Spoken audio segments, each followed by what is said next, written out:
ভারতবর্ষের উত্তরের উত্তরপ্রদেশের রাজধানী আগে ছিল অওধ রাজ্য, আজ হয়েছে লখনৌ। আমি দাঁড়িয়ে আছি এই যে লখনৌ রেল স্টেশনের, চিত্রটি অসাধারণ।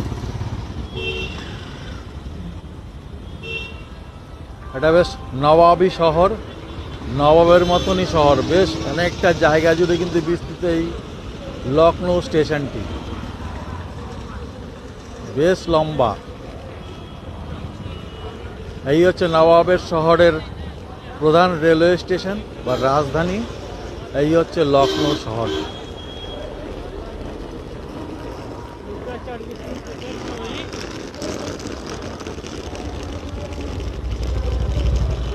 আমি আজ লখনৌ শহরের কিছু প্রধান জায়গাগুলোকে ঘুরবো, দেখি।